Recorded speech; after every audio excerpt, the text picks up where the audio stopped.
Sculpting Game Store Retail, building a book about retail strategies we've learned through running Mind Sculpt Games, a friendly local game store. We're in chapter 2.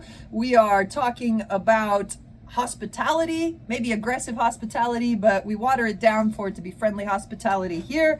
And we are now talking about specifics of how to react to a customer who is in store. But I'm doing this in the office because to scale your business successfully, you need to have a quiet place to write your procedures. So here, we're on page 2 in this 4-page document. Video 3, I better move faster. But here are some cues that we put in writing, and I train to each of our employees personally within their first week of training so that we can have this consistent feel with our business. So if you're at the counter and you're working and a customer is browsing the board games, our employees are instructed to leave the counter and greet them within the first 2 minutes of them browsing the board games. And that's because the board games, we have over 500 different board games. And sometimes you can read the back of a box of a board game and not know what it does. And we don't expect that our employees play all 500 of those games, not at all. But we can offer guidance, and that guidance is not good like shouting across, 30 foot of store to say, hey, can I help you? We want physical proximity. If they're browsing, go meet them within 2 minutes of that. Ask them if you can help them out. Lots of people like recommendations on board games, and a friendly local game store with a game advisor employee is a useful resource, better than finding the games on a Target shelf and thinking, my friends talked about this, I'll go find the game that everybody else plays, but not necessarily being able to find the treasures in between.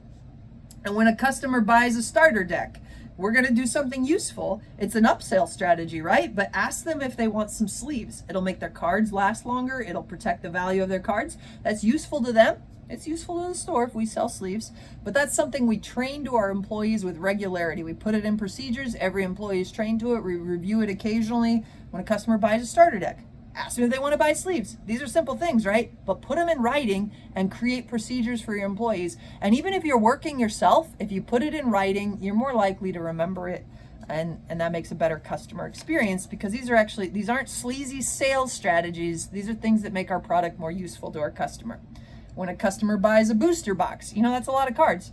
Do they need a binder? Do they need top loaders? Things that'll help them. And if you know the customer and you know their preference of protection, sleeves, penny sleeves, binders, top loaders, BCW boxes, plastic boxes, ask them if they need that on the day. Every time I sell a sports card hobby box, I ask, do you got sleeves or do you need some? Because those are important things to protect. Your investment is worth less if the retail worker does not remind you to have the proper protection. Because if you're going to open it in the car and you don't have a sleeve, your box might be worth $50 left after you drop the card, scratch the card, whatever. And we can make that better. The customer buys a booster pack, point out the rare box and commons for that game. Browsing singles, I think honestly I have 10,000 Magic rares behind my counter at any point, and they're a 10 for 10 box where if you buy 10 or more, then you get them for $1 a piece, or you can buy one for $2, right? And it's just useful for people to be able to browse 2,000 green cards. That's exciting to people. And if they're buying a booster box and they're going to go play with their friends, why not find 10 cards for their favorite commander deck, or look for their standard deck in those boxes? That's useful. It makes our store better. It makes their collection better. It makes their experience better. And the most fun thing about a local game store for at least a good percentage of our customers is the treasure hunt. And you've got to be able to connect people to the treasure hunt. So they buy a booster box, that should be a written cue. That should be something your employee practices. Hey, you like Magic? Well, why don't you take a look at some of our singles here? Once you get to 10, they're $1 a piece, and I've got, 2,000 black cards if you want to start looking for that deck you were talking about. And then they engage in something worthwhile. They spend more time in store. They build loyalty to the store, and then your sales are better. Maybe in that one transaction, but over the course of the next year or two, the customer retention and the pleasurable experience that customer gets with the hobby is increased because your customer has friendly experiences with your staff. And that is there because you have trained procedures that you wrote purposefully in the quiet of an office while thinking about what really matters to the vision and then the execution of how game store advisors work within your store. The customer buys a board game, try to invite them into board game night. That's always useful, especially if they're worried about learning. Some board games have 16-page instruction books. Some have 30. It's nice to be able to play games with people that can help you get through how to play it. If a customer is playing a card game at the table, remind them of upcoming releases, ask them if they want to do things like pre-order or see if they like booster packs. There's lots of things you can do, but based on the visual cue of where the customer goes in the store and what they're interested in, you should help them find products that sustain the value, that build a more specific deck for them, that enhance what a big box store couldn't do for them. You should look for those ways as a value marker for your store. The independent, the unique value proposition that you can offer over just buying the product anywhere else is a lot in these procedures and the helping them find what they can. So we have our employees do store walks about every hour that they're on staff. And this helps like make sure things aren't missing or out of place or on the floor, or that they get tidied back up. We'll talk about those procedures later too. But also, this is the opportunity for an employee to become more knowledgeable. There is built-in staff time for them to walk around the store, make sure the store looks like it should. But also, part of our procedures say, read the back of a few board games in your store walk so you know the basics, that you can speak the language of the war games that people like to play. The more we know, the more we can sell. And it's not just about the dollar signs there, but the more useful we can be in connecting people to the right type of interest, maybe people that are connected with it. Focus on what is in store so that experience is there. You might really love, a game that we stock 2 of but don't carry every expansion for. And telling them about the 5th expansion and they can order it on Amazon, that's like,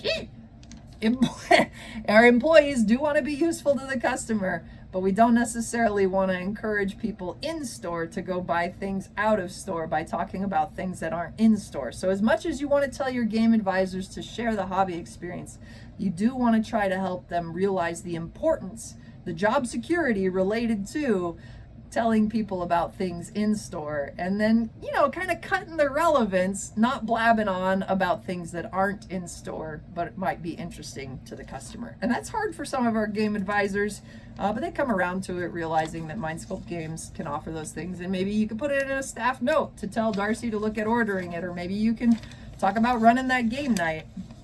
So when customers are in the store on the sales floor, and not necessarily at the tables are kind of a different beast.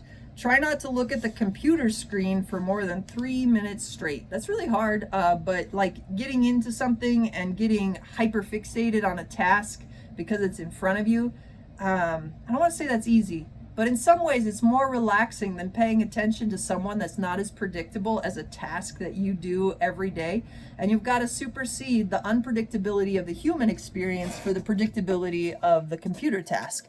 And we're really screen attached in our generations, right? But we've got to be able to detach from that and make sure that we look around, be willing to make eye contact with people, move on to the sales floor at least every 10 minutes when we have a customer out there, talk to people at the tables every once in a while, but make sure you focus on the task. Like if people are happy at the tables, I don't want my employee given a lot of attention there, because we're going to lose the grind on the dollar per hour rate. But a customer that walks in is going to have an 8-minute experience in Mindsculpt Games or a 15-minute experience in Mindsculpt Games. There should be some purposeful employee engagement in that short period of time. And somebody that sits at a table for 4 hours is probably going to get more built-in employee conversations, like reporting rounds or buying packs or turning in at the end of the night their commander results. So there is a difference. When we talk about what we want to do for customers browsing the sales floor, we might talk different about how we want to engage with customers at the tables, because if you're already at the tables, your engagement is built in and your friendship group with those people. We don't need the employee to be your best friend when we've connected you to a friend group. And we're not trying to be anybody's best friend really when they walk in. We just want to be friendly. We want to be approachable. We want to be a resource. We want to be a connector. Whew. So that's video 3 on our procedures for hospitality. And I still got 2 pages left. Hang with me. It's good stuff.